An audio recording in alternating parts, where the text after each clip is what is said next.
Now, if you frequent social media, there's been tons, and I mean tons of posts about insane car payments. How having car payments is making you go broke. How this is, how car payments are affecting America and Canada and blah, blah, blah. It's the whole point is, car prices are really getting insane, and they're getting insane. It's even making me rethink about my future car purchases. One example or two examples is Honda and Toyota. These are probably one of the biggest offenders I've seen when it comes to price markups, and it doesn't seem like there's gonna be an end in sight. Now, I've observed prices have gone down a little bit, but it's not enough to justify, oh my God, this is reasonable. It's still in pretty cringy territory. Now, I was kind of looking at new cars. I kind of look at new car prices, and usually my de facto car is the Honda Civic Si, as I'm a Honda Civic Si owner. I own an 8th generation Si, as you can see here, which I'm driving right now to go get some wheel hub rings, because when I was taking one off, I accidentally broke it. Now, I do have the plastic ones. Many people say, oh, get the metal ones, but the metal ones are susceptible to corrosion, and I just don't want to deal with all that. I just want it to be easy in, knock it out, knock it back in, boom, boom, boom, done. Don't gotta sweat it. And plus, they're really cheap too. But anyways, I went on Honda's website and I wanted to do an SI. I picked out all the options. I got, the window visors. I got a nice side skirts. There's additional aero on it. Like, I really did it in a way where if I were to purchase the vehicle, that's how I would get it. And it came out to $42,000 Canadian. Are you kidding me? Now, I love this car, man. I really do love it. I've owned many generations of this vehicle, and it's just been nothing but joy. It's a very good price point, but it delivers such dynamics that other more expensive cars can't meet it. And it does it with front wheel drive, which is not the best drivetrain according to some people, but when you get into a Honda, you touch the steering wheel, you feel the gearbox, everything just works so harmonious, and for the right price, you can't go wrong. And the aftermarket support for the Civic Si is just incredible. There's just so many things you can do with it. You can make it a perfect daily driver. You can make it a track car. You can make it a 900 horsepower crazy drag machine. This car is so, how should I say, multi-purpose. There's just so many things you can do. But when I saw 42 grand, it kind of got me thinking, and I don't know if this topic is talked about a lot on YouTube. It probably is, but I don't think it's been talked about enough. But let's talk about Hyundai for a second. Now, my earliest memory of a Hyundai was pretty much when I was a little kid. I'm not going to mention any names, and it was a family relative of mine. No shade to her. I love you. But she owned a Hyundai XL, and during this time, it was a Hyundai XL hatchback. Yeah. And during this time, she wasn't really into cars. She basically, she could drive. She had her license and everything. It was just basically a really cheap economy car that was decent on gas. The hatchback was really nice. It was versatile. You can put a lot of stuff in the trunk, a lot more than what you could in a sedan. Just the layout was much better in that regard.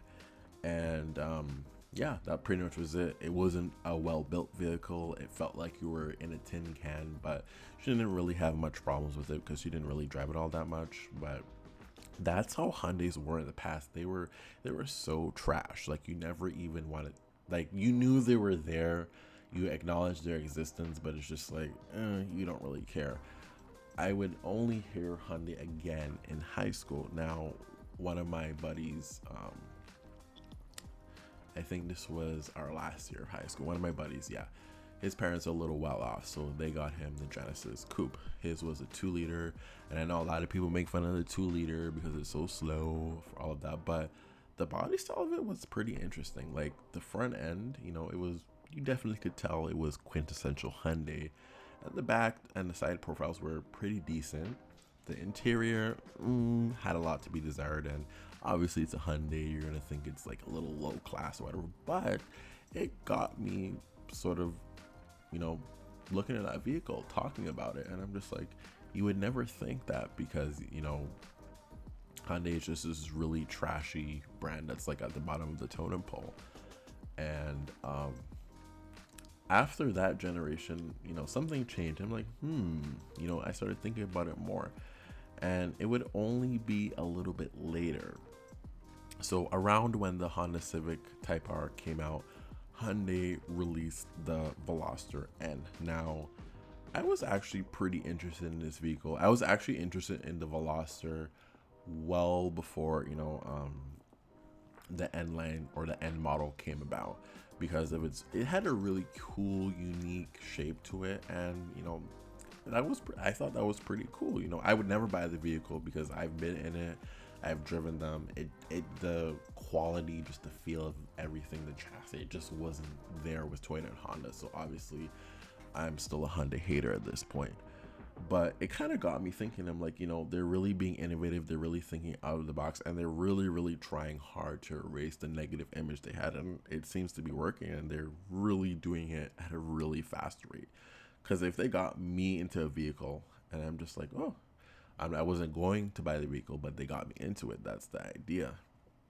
I was pleasantly surprised. I was like, this is actually a pretty fun vehicle for what it is, and for the price, you can't really go wrong.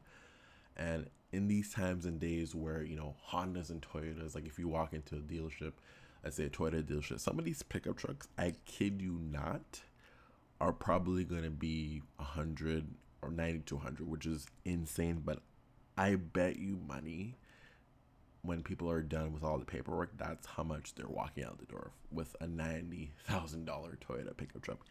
It is just completely and utterly insane. But for this video, I'm mostly going to be talking about the Veloster N, like I said before, and the Elantra N. Now, when the Veloster N came out, I know a lot of people right off the bat are going to say you can't compare the Veloster N to the Civic Si. It's just, you just can't do this. The Veloster is a previous gen vehicle, the Si. But here's the thing with the Si. SIs were still pretty expensive. 10th generations, and I mostly was looking at 10th generation coupes mostly, but sedans followed the same pattern as well, because it's just the same car, same body style,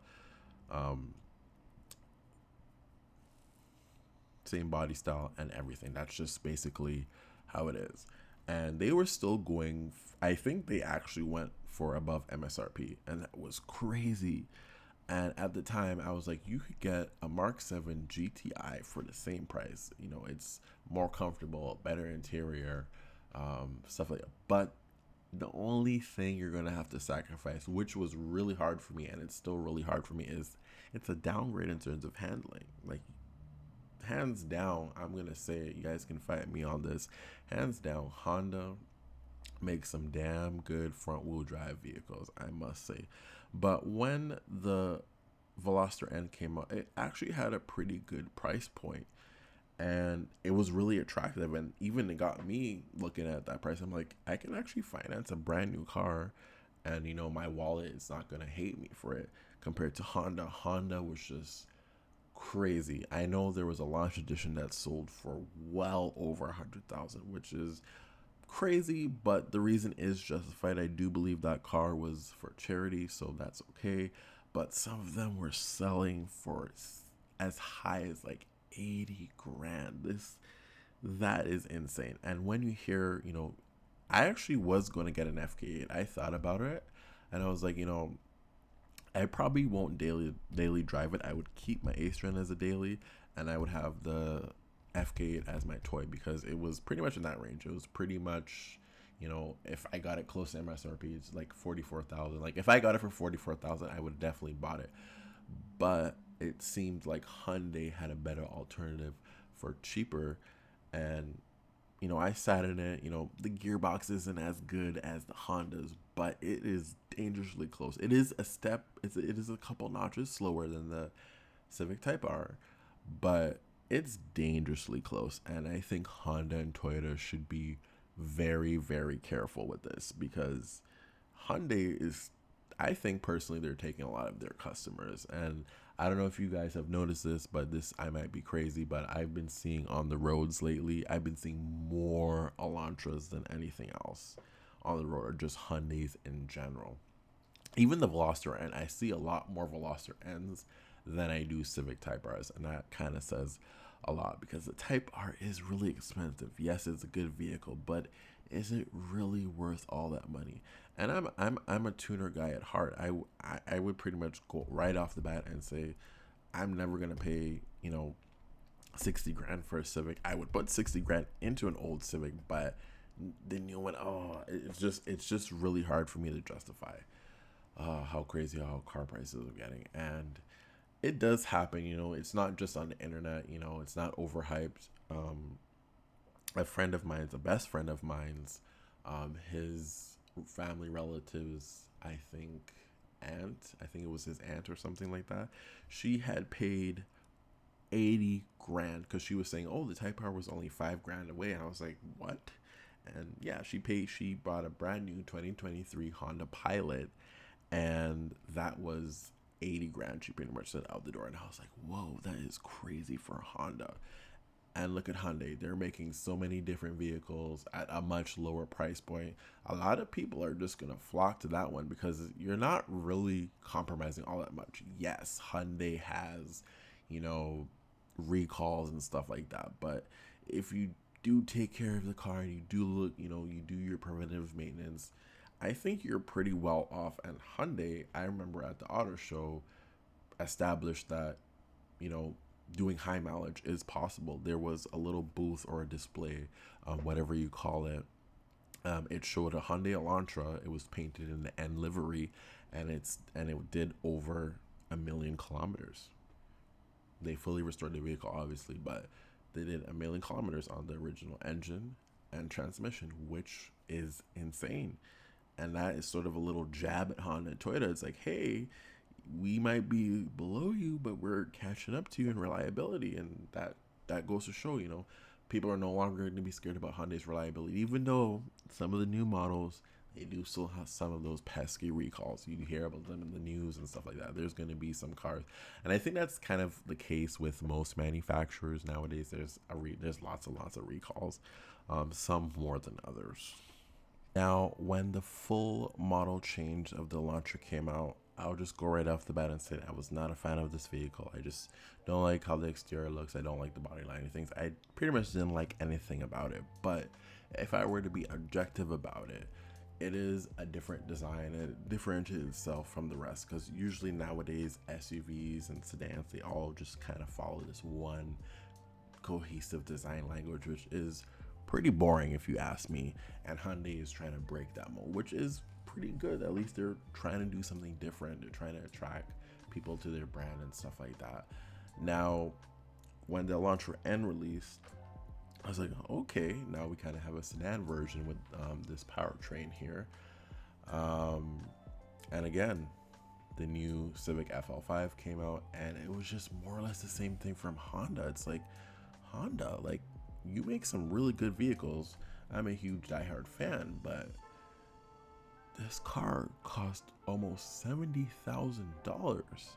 And to make it even worse, how is your premium brand Acura, the Integra Type S, how can you get that cheaper than the Type R? Now, I understand the Type R's heritage and how special that car is, but usually the Integra was always priced cheaper than the Integra, unless you have some, pristine, super low mileage example of a Honda, because usually those tend to go for a pretty penny. But these prices are just really, really crazy. And again, that's it's kind of further pushing me away, because it's like, I can't afford this. I don't want to, go too crazy on the car. I kind of still want to have fun, but at the same time, I don't want to break the bank. Like I said, the Mark 8 GTI, the WRX even. I'll pick the TR because, I need those extra brakes, when you're doing, those back roads, having fun with the boys. The SI, again, is same story. It's getting very dangerously close, and once you start moving up, the competition gets stronger. A lot of these cars will leave the SI in the dust, but they don't handle as well as the SI. That's the thing. But for the price, that's where it kind of gets me. And I think a lot of people might be feeling the same way. It's just like, I thought that's what Honda is all about. They're about being dependable, affordable, reliable, solid, Japanese cars. That's what it is. They still are pretty much. People will say Honda's, gone downhill and stuff like that. They, I guess you can say that, but generally they're still pretty reliable compared to their counter to other brands, pretty much. But for the prices, I definitely say if Honda and Toyota don't do something about these markups, you're kind of just driving people away. Like people who are, but there's always going to be that one person who wants to pay those outrageous prices for these cars. And it kind of sucks for everyone else. But again, when the Hyundai Elantra came, I imagine the same thing probably happened again. People just saw, look, Type R is a great car, but I'm not spending nearly $70,000. Maybe then it's crazy how the Integra is a little bit cheaper, but I can get an Elantra N for 20, 30 grand cheaper. Like, this is insane. Or I can just move up to a German car, but I'm scared about German reliability. So it's like, I don't know, man. It's sort of a weird time, but I definitely think Hyundai capitalize on this situation when it comes to value. They're very good at giving you a value. Granted, their vehicles not as high quality as Honda and Toyota, but they offer really good features and their reliability is getting better. So, more and more people are buying them. I think the Santa Fe is pretty cool, although I'm not an SUV guy. I would never ever buy one. I think it's pretty cool that it has a different design. Yeah, probably copy Range Rover, but at least they're going outside of the box and trying to make their SUVs look a little bit different because, every SUV is sort of the same story. They all look same. They look very boring and nothing differentiates them. You have your Porsches, you have your Lamborghini, but those are specialty vehicles. But this is just your regular everyday vehicle that's actually making a statement. And I think this is probably going to do well for Hyundai, and their sales numbers have reflected it. But you know, it's kind of a shame. I think this really, really drives people away. And it's not just the new cars. The used car market is also affected by this. So any Civic Si, any Civic Type R, they're going to see this and they're going to follow the same thing. We're going to sell it for this price. And that price, I don't think it's worth it. I think at that point, it's just worth to get something different, have a different experience. But yeah, those are sort of my thoughts on pretty much how Hyundai capitalized on the whole situation. It's sort of, they sort of did it really, really quietly, and they just kept pushing and pushing. Like, they have some pretty cool concept cars, and I mean, they're killing it. Like, I never even thought Hyundai would. This sounds like a whole Hyundai praising video, but I'm just saying that's how much of a threat Hyundai is to Honda and Toyota. If they don't get their act together, I don't know how this situation is going to be. But that's sort of my take on how Hyundai capitalized on Toyota and Honda's super high and ridiculous markups on their vehicles. All right, guys. Peace out.